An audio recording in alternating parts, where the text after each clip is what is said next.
मेहनती आदमी से राजकुमारी की शादी की कहानी। यह कहानी एक राजकुमारी की है जो किसी राजकुमार से शादी नहीं करना चाहती थी, बल्कि किसी मेहनती इंसान से शादी करना चाहती थी। राजकुमारी यही सोचती थी कि जो भी जीवन में मेहनत करता है उसे हमेशा अच्छा फल मिलता है, इसलिए वह मेहनती इंसान से शादी करना चाहती थी।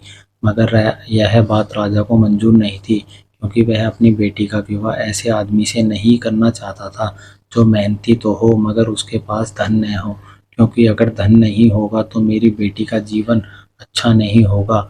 हर रोज यही बातें सामने आती थी, क्योंकि राजा हर रोज ऐसा करता था कि वह अपनी बेटी को समझाया करता था, मगर वह समझने को तैयार नहीं थी। राजा ने रानी से कहा कि मुझे कुछ दिन के लिए नगर से बाहर जाना होगा, क्योंकि मुझे दूसरे राजा से मुलाकात करनी है। जब तक मैं आता नहीं हूँ तब तक राजकुमारी का ध्यान रखना। यह कहकर राजा चले जाते हैं। उधर जब राजकुमारी को पता चलता है कि पिताजी चले गए हैं, तो वह अपनी माता से कहती है कि मुझे कुछ दिन के लिए नगर से बाहर जाने दो, क्योंकि मैं बहुत समय से कहीं भी बाहर नहीं गई हूँ। मगर माता ने उसे बहुत मना किया था, क्योंकि राजा इस बात के लिए मना करके गए थे कि राजकुमारी कहीं भी बाहर नहीं जाएगी। मगर राजकुमारी नहीं मानी थी। वह अपनी माता से बहुत बार कहकर अब आखिरी अपने मामा के यहाँ चली गई थी।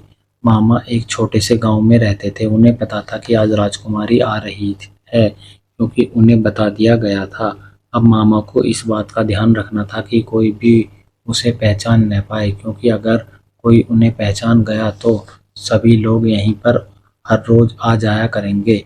कुछ देर बाद राजकुमारी आ गई थी। मामा ने बताया था कि यहाँ पर कुछ बातों का ध्यान रखना होगा, जिससे तुम्हें यहाँ पर कोई पहचान न पाए। राजकुमारी ने कहा कि आप चिंता न करें, कोई मुझे नहीं पहचान पाएगा। कुछ देर बाद मामा ने कहा कि मुझे कुछ देर के लिए जाना होगा, तुम अपना ध्यान रखना, मैं जल्दी ही आ जाऊंगा। कुछ देर बाद मामा चले गए।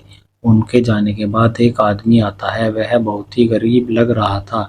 वह उनके मामा के बारे में पूछता है, मगर वह अभी नहीं है। यह बात वह राजकुमारी कहती है। वह कहता है कि कोई बात नहीं, मैं यहाँ पर हर रोज आता हूँ, क्योंकि मुझे उनका कुछ काम करना पड़ता है, इसलिए आप चिंता न करें, मैं वह काम कर लेता हूँ। कुछ देर बाद ही वह आदमी लकड़ियाँ तोड़ने लग जाता है।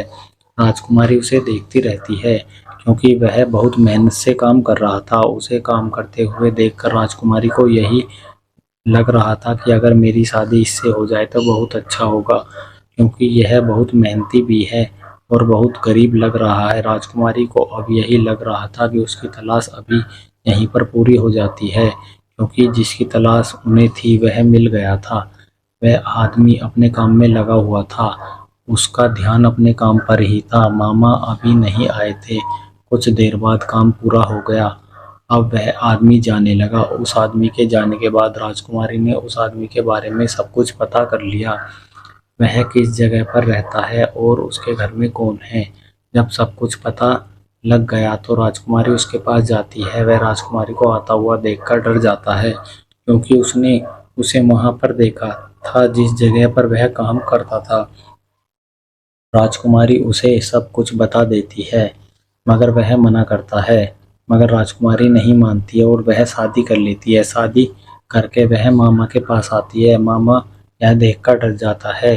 वह कहता है कि यह सब कुछ इस आदमी ने किया है, मगर राजकुमारी कहती है कि यह इसने नहीं बल्कि मेरी मर्जी है। मामा उसे महल की ओर ले जाता है, क्योंकि उसने वह किया था जो उसे नहीं करना चाहिए था।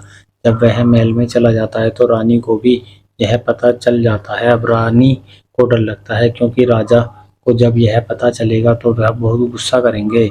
यह बात सोच ही रहे थे कि राजा भी आ जाते हैं। राजा देखते हैं कि यह क्या हो रहा है। वह राजकुमारी से कहने लगते हैं, बेटी तुमने वही किया जो मैंने तुम्हें मना किया था। इस वह इस वजह से मैं तुम्हें अपने महल से बाहर निकालता हूँ, क्योंकि तुमने मेरी बात नहीं मानी। अब इसका खामियाजा तुम्हें पूरी जिंदगी भुगतना होगा। वह गरीब आदमी राजकुमारी को लेकर राजा के राज्य में ही रहने लगता है। वह कठिन परिश्रम करके अपना वे रानी का गुजारा करने लगता है। वह राजकुमारी से कहता है, एक दिन राजा साहब जरूर हमें स्वीकार करेंगे, तुम हिम्मत मत हारो और कुछ समय बाद राजा के राज्य पर हमला हो जाता है। वह गरीब आदमी बिना कुछ सोचे राजा की मदद करने चला जाता है और वह एक कुशल योद्धा की तरह युद्ध लड़ता है। राजा को जब इस बात का पता चलता है कि वह मदद करने आया है तो राजा को भी लगता है कि शायद उसकी बेटी ठीक कह रही थी, क्योंकि उस आदमी ने राजा के साथ मिलकर युद्ध लड़ा और अंत में जीत भी गए थे। अब राजा भी उसे स्वीकार कर लेता है और सभी खुशी खुशी महल में रहने लगते हैं। उम्मीद करता हूँ कि दोस्तों आपको कहानी पसंद आई होगी।